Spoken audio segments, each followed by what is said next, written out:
রাশেদ খানকে অ্যাসাইনমেন্ট দিয়েছে, আচ্ছা মতন উল্টাপাল্টা বলবা।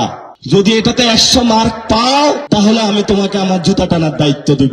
প্রধানমন্ত্রীর রাজনৈতিক সহকারী রাশেদ খানের সবকিছু ফাঁস করে দিবে বলে হুমকি দিয়েছেন এনসিপি নেতা নাসিরউদ্দিন পাটোয়ারি। এমন একটি বিস্ফোরক দাবি করেছেন রাশেদ খান, যা নিয়ে এখন রাজনৈতিক অঙ্গনে চলছে আলোচনা সমালোচনা। নিজের ভেরিফাইড ফেসবুক পেজে দেওয়া এক পোস্টে রাশেদ খান বলেন, গতকাল বিকেলে নাসিরউদ্দিন পাটোয়ারি হঠাৎ আমাকে কল করে বলে আমি যেন তার বিরুদ্ধে আর কথা না বলি, সেও আমার বিরুদ্ধে বলবে না। আমি বললাম, তুমি মাননীয় প্রধানমন্ত্রী, তার সহধর্মিণী, কন্যা ও মন্ত্রীদের নিয়ে বাজে কথা বলা বন্ধ করলে বিষয়টি ভেবে দেখব। তারপর নাসিরউদ্দিন জানায়, এই বিষয়ে মিডিয়ায় সে বলেছে এসব আর করবে না।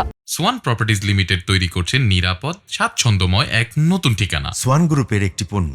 রাশেদ খান আরও দাবি করেন, সেদিন রাতেই নাসিরউদ্দিন পাটোয়ারি আবার ফোন করে অভিযোগ তোলেন তিনি নাহিদ আসিফের কাছ থেকে 5 লাখ টাকা করে নিয়েছেন এবং ফ্ল্যাট কেনার নথিও তার কাছে রয়েছে। এমনকি এসব ফাঁস করারও হুমকি দেন রাশেদ খানকে। জবাবে রাশেদ খান বলেন, আমার কোনো ফ্ল্যাট নেই, নাহিদ আসিফের কাছ থেকে কোনোদিন 1 টাকাও নেইনি, তোমার কাছে যা তথ্য আছে সব ফাঁস করে দাও।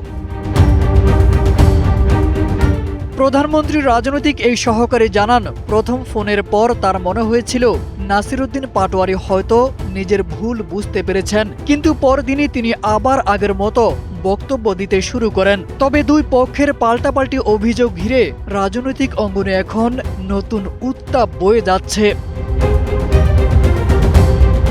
তারেক আজিজ খান, NPB।